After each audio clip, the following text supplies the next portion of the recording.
श्री साई सच्चरित्र की 8वीं अध्याय की कथा में हम देखेंगे मानव जन्म का महत्व, बाबा की भिक्षावृत्ति, बाईजाबाई की सेवा, श्री साई बाबा का शयन कक्ष, खुशहाल चंद्र पर प्रेम।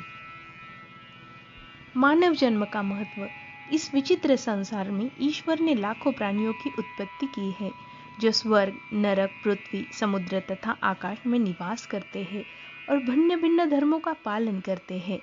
इन प्राणियों में जिनका पुण्य प्रबल होता है वे स्वर्ग में निवास करते हैं, जिनका पुण्य क्षीण हो जाता है वे प्राणियों की योनि में जन्म लेते हैं, जिनके पाप या दुष्कर्म होते हैं वे नरक जाते हैं, और जब उनके पाप और पुण्यों का समन्वय होता है तब वे मनुष्य योनि में जन्म लेते हैं। मनुष्य का शरीर बड़ा ही अनमोल है। यह सत्य है कि समस्त प्राणियों में 3 बातें समान हैं, आहार, भय और निद्रा। परंतु मानव प्राणी को एक विशेष देन है ज्ञान की, जिसकी सहायता से वह ईश्वरी दर्शन कर सकता है। अन्य किसी भी योनि में यह संभव नहीं। यही कारण है कि देवता भी मानव योनि से ईर्ष्या करते हैं तथा पृथ्वी पर जन्म धारण करने हेतु सदा ही ललित रहते हैं, जिससे उन्हें मुक्ति प्रदान हो जाती है। ज्ञान की प्राप्ति केवल इसी योनि में संभव है। मनुष्य शरीर प्राप्त होने पर ही ज्ञात होता है कि यह शरीर नश्वर और विश्व परिवर्तनशील है। इसलिए हमें अपने शरीर को कभी भी तुच्छ और अपवित्र नहीं समझना चाहिए। इसका उचित मार्ग यही है कि न तो देह की उपेक्षा करो और न ही उसमें आसक्ति भरो। केवल इतना ही ध्यान रखो कि किसी घुड़सवार को अपनी यात्रा पर अपने घोड़े में तब तक ही मोह रहता है जब तक वह अपने निर्दिष्ट स्थान पर पहुंचकर घर न लौट आए। हमें अपने शरीर को सदा ही ईश्वर दर्शन के लिए लगाना चाहिए। यही जीवन का मुख्य ध्येय है। ऐसा कहा जाता है कि अनेक प्राणियों की उत्पत्ति के पश्चात भी ईश्वर संतुष्ट नहीं हुए। इसका कारण यह है कि ईश्वर ने जो प्राणी बनाए थे, ईश्वर की अलौकिक रचना और सृष्टि को देखने की उनमें समझ ही नहीं थी। इसी कारण उन्होंने एक विशेष प्राणी की उत्पत्ति की, अर्थात मानव जाति की उत्पत्ति की और उसे ज्ञान की एक विशेष देन दे दी। जब ईश्वर ने यह देखा कि मानव उसकी लीला और अद्भुत रचनाओं को समझने लायक है, तब ईश्वर संतुष्ट हो गए। इसलिए मानव जन्म बड़ा ही सौभाग्य से प्राप्त हो जाता है।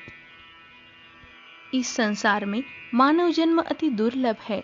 हर मनुष्य की मृत्यु तो निश्चित है और वो किसी भी क्षण उस मनुष्य को आलिंगन दे सकती है।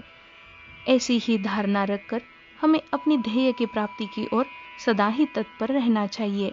हमें किंचित मात्र भी विलंब न कर अपने ध्येय की हेतु शीघ्रता करनी चाहिए। हमें पूर्ण लगन और उत्सुकता पूर्वक आलस को दूर करके, निद्रा का त्याग करके, हमें ईश्वर का सर्वथा ध्यान करके अपनी ध्येय की ओर मार्गस्थ होना चाहिए। यदि हम ऐसा न करें तो हम में और पशुओं में अंतर ही क्या। बाबा की भिक्षावृत्ति।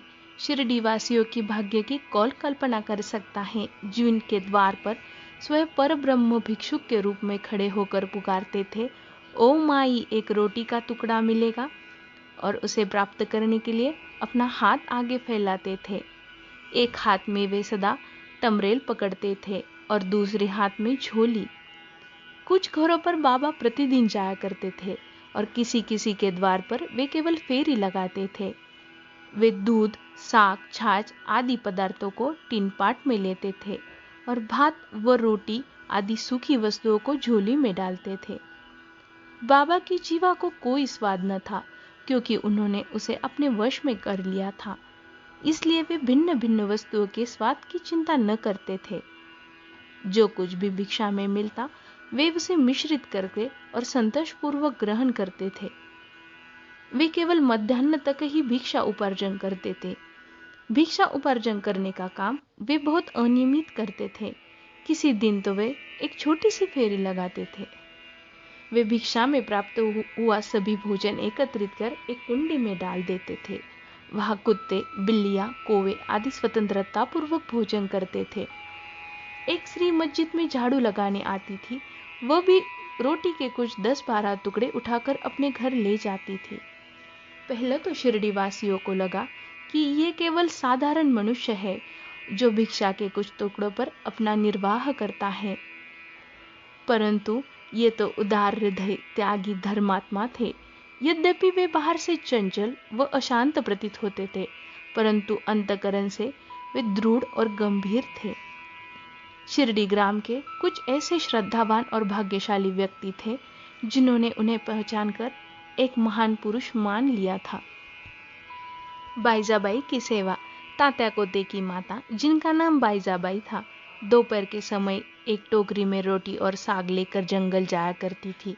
वे जंगल में कोसों दूर जाती और बाबा को ढूंढकर उनके चरण पकड़ लेती थी। बाबा तो शांत और ध्यानमग्न बैठे रहते थे। वे एक पीतल बिछाकर उस पर सब प्रकार के व्यंजन, रोटी साग परोस देती थी और बाबा से भोजन करने का आग्रह करती थी। उनकी सेवा तथा श्रद्धा की रीति बड़ी ही विलक्षण थी। वे प्रतिदिन दोपहर जंगल में जाया करती थी, बाबा को ढूंढती थी और बाबा को भोजन के लिए आग्रह करती थी। उनकी सेवा को ध्यान में रखते हुए बाबा ने उनके पुत्र को बहुत लाभ पहुंचाए। माँ और बेटे दोनों ही फकीर पर दृढ़ निष्ठा रखते थे। उन्होंने बाबा को सदैव ईश्वर के समान ही पूजा।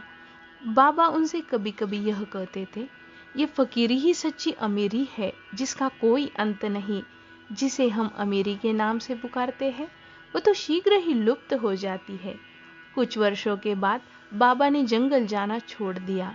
वे गांव में ही रहते थे और मस्जिद में ही भोजन किया करते थे। इस कारण बाईजाबाई को उन्हें ढूंढने जंगल जाने का कष्ट नहीं करना पड़ता था। बाबा का शयन कक्ष। तात्या कोते पाटिल और भगत म्हालसापति दोनों ने ही बाबा के सानिध्य का पूर्ण लाभ उठाया। बाबा दोनों पर ही बहुत प्रेम करते थे। ये तीनों मस्जिद में ही सोते थे। वे अपने सिर पूर्व पश्चिम तथा उत्तर की ओर करते और केंद्र में एक दूसरे के पैर से पैर मिलाकर शयन करते थे। बिस्तर में लेटे लेटे ही वे आधी रात तक वार्तालाप करते थे और इधर उधर की चर्चाएं भी करते थे। यदि किसी एक को निद्रा आने लगी तो दूसरा उसे हिलाता और जगा देता था। यदि तात्या खराटे लेने लगते तो बाबा शीघ्र ही उन्हें हिलाकर उठा देते थे। यदि म्हालसापति खराटे लेते तो बाबा अपने पैर से उन्हें धक्का देते और उठा देते थे। तात्या कोटे पाटिल का घर होते हुए भी उन्होंने 14 वर्ष तक बाबा के मस्जिद में ही विश्राम किया। कितने सुहाने दिन हो गए वो यादें वो कभी भूल नहीं सकते। तात्या के पिता की मृत्यु के बाद घर बार की जिम्मेदारी उन पर आ पड़ी, इसलिए वो अपने घर जाकर रहने लगे। बाबा का खुशाल चंद्र पर प्रेम। राहता के एक मारवाड़ी सेठ श्री चंद्रभान जी, इनको बाबा बहुत प्यार करते थे। उनके देहांत के उपरांत बाबा उनके भतीजे खुशाल चंद्र का भी बहुत ख्याल रखते थे। बाबा उनके कल्याण की दिन रात फिक्र किया करते थे। बाबा कभी बैलगाड़ी में तो कभी तांगे में अपने अंतरंग मित्रों के साथ राहता जाया करते थे। बाबा गांव के फाटक पर आने का समाचार सुनते ही ग्रामवासी बाबा का संपूर्ण आदर सत्कार करते थे और बाबा को प्रणाम कर बड़ी धूमधाम से गांव में ले जाया करते थे। खुशाल चंद्र भी बाबा को अपने घर लेकर जाते थे और कोमल आसन पर बिठाकर बाबा को उत्तम भोजन करवाते थे। बहुत देर तक आनंद और प्रसन्नचित्त होकर बाबा से वार्तालाप किया करते थे। फिर बाबा सबको आनंदित कर और आशीर्वाद देकर शिरडी वापस लौट आते थे। शिरडी के एक ओर राहता दक्षिण में था तो दूसरी ओर निमगांव उत्तर में था। बाबा ने अपने संपूर्ण जीवन काल में इन सीमाओं को कभी पार नहीं किया। बाबा ने कभी रेलगाड़ी देखी नहीं थी, न कभी उसमें प्रवास किया था, परंतु कौन सी गाड़ी कब आने वाली है और कब जाने वाली है, इसका ठीक ठीक उन्हें ज्ञान रहता था। अगले अध्याय में हम बाबा से विदा होने की तथा अनुमति और बाबा के भक्तों के अनुभव के बारे में सुनेंगे। हमारे अगले अध्याय की मधुर कहानी सुनने के लिए जुड़े रहिए हमारे Sai Baba art gallery channel से। ओम साईं राम।